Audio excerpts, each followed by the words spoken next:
Okay folks, welcome back to another update on natural gas on the 11th of August 2024. Now nat gas has hit its bullish targets off that bullish divergence we projected last time, and we're still moving further to the upside, so still a bullish movement on natural gas and its ETFs. Before we go any further, make sure you hit that like and subscribe button at the very least, and if you can support us more, go to the Patreon page where you can buy me a coffee. That'd be much appreciated. Okay, let's go to the heat map. Here you can see natural gas at the top right here. We've got natural gas in the ETFs, still very bearish on the monthly and weekly longer term period, but we've turned bullish in the short term, with the exception of KOLD, obviously, which is the charts going in the other direction. That's showing bearish movement at the moment, plus some of the other instruments we cover. And you can see here especially the world markets, and I'll put out a video on that soon. That's still long-term neutral to bearish, but they have turned up in the short term into a neutral positioning. So what we look at first is the monthly, weekly and daily charts and get an idea of the trends. So here, for example, on the monthly, we've got a bearish outlook, and I've got here the CCI 150 with some very simple moving averages added. And if I put back all those multiple moving averages, you can see there it's actually in that, just below that moving average range. But I've simplified it with those moving averages there.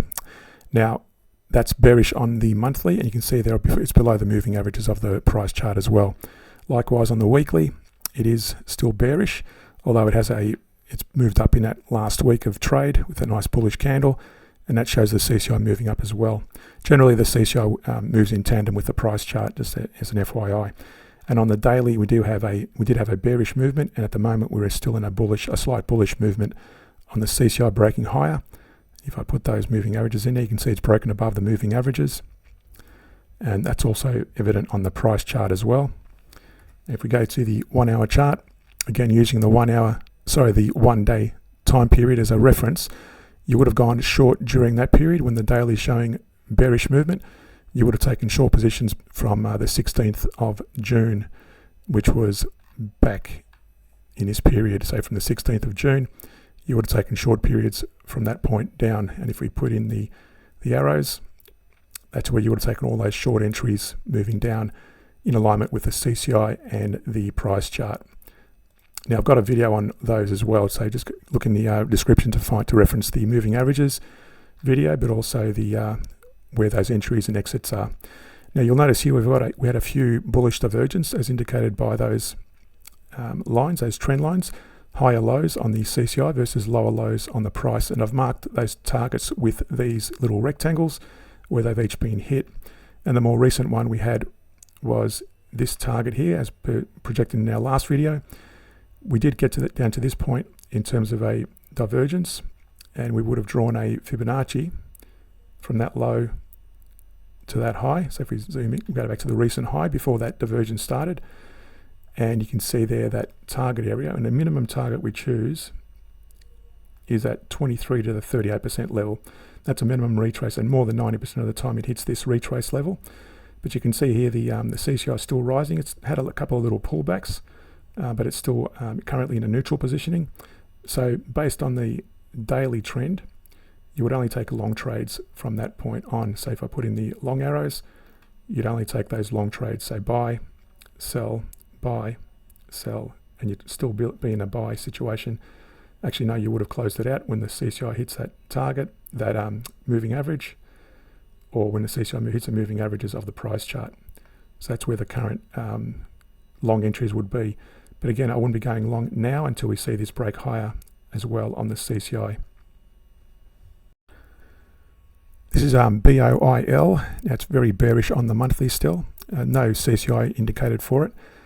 On the weekly, we did have still have a bullish divergence here versus lower lows on the price. You'll notice the price is still declining, so that's actually not started to retrace yet, but we expect it to bounce at some point. It's bullish on it's bearish on the price chart, but bullish on the CCI. On the daily, it's actually started to bounce up after being bearish for some time. And you can see there it's hit that support at 814, and it's broken up on the CCI, and it's also broken up into that moving average range of the price chart. On the hourly chart, you've got here the daily as a reference, so it's broken up, so only taking long trades from now on. And we also had a bullish divergence here, which helped in this particular case when it started breaking up. We had a bullish divergence on the hourly versus lower lows on the price. And you can see there we did draw a Fibonacci target going to that high. That's at 23.38% level. Hasn't hit it yet, and that coincides with this resistance at, or support, your resistance at 12.01. That's after hitting this support at 8.14. So we still have a ways to go before hitting that minimum target range. And see the CCI is quite strongly moving to the upside as well. KOLD is not showing any movement on the CCI or an CCI chart. It has broken up past the moving averages of the price chart, so I would call that at least a neutral if not bullish signal. On the weekly, we're still showing a bullish divergence. Actually no, that's still playing out. Actually it's still moving up in a bullish mode after being low on the price chart. A bullish movement on the CCI shows a bullish divergence, and that's still moving higher. Hasn't actually hit our 23% target yet, but it's still moving higher on the weekly.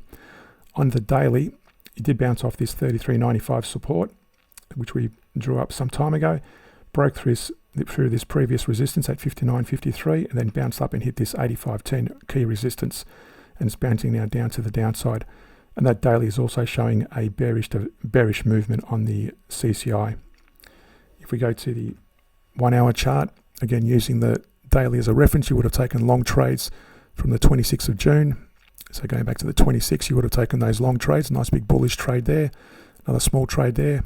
So again, only going long when a CCI is bullish, and also the price is above its moving averages. You go long when they coincide, and you close out when the price breaks into that moving average range, or the CCI does. Whichever comes first, you close your position. But notice as well, we did have on the hourly chart, we had a couple of bearish divergence. The first one was there. The price broke down, bounced. That hit the 23.38% target, and this longer term bearish divergence from that point broke down, and we haven't drawn a target for it. So let's do that now. Go back to that previous low to that high. You can see that it's perfectly sitting in that 23.38% level. Again, that's a minimum retrace. It could fall a lot further, and if it falls much further than this 61% level, that's a bearish outlook in this case to continue. This of course can bounce off the 50%, the 61%, or any one of these levels, and generally it does do that quite nicely. But at the moment it's sitting around the 38% retrace level, and possibly may bounce from there. Lastly, we'll look at UNG. UNG is quite bearish on the CCI as well as the price. There's no divergence to talk of there. There is a very slight bullish divergence on the CCI on the weekly versus lower lows on the price, and that price is still declining. So just be careful of that. I don't trade these divergence, so just be careful of that. It's just a early warning sign, and I use it as an exit point. So if you're going short, I'll be very carefully watching this to see if you're a good exit point to watch. But at the moment, it's still bullish and still moving higher on the CCI versus lower lows on the price. On the daily, we did have a bullish divergence back there that actually extended right up to that point. You can see it's hit our 23.38% target perfectly, then it's bounced further to the downside. Bounced down from that resistance at 21.60, and now currently bouncing off that support at 12.57. So we may have further upside to go. You can see they're currently bullish on the daily. Going to the hourly chart, only taking long trades on the hourly based on the daily, and also that coincided with this bullish divergence. And again, if I extended that Fibonacci, again, you always extend these whenever you see the price drop and the divergence is still in play. So you would have extended it to that point, to that recent high, and the target area, I'll draw that there. That's between that 23 and 38% level. And it's just touched it, and it may well bounce down from there, or it could actually break higher. You can see the CCI is still moving higher, so just keep an eye on that. So if you got value out of the video, hit that like and subscribe button, hit that notification bell. Thanks for watching, and see you in a future video.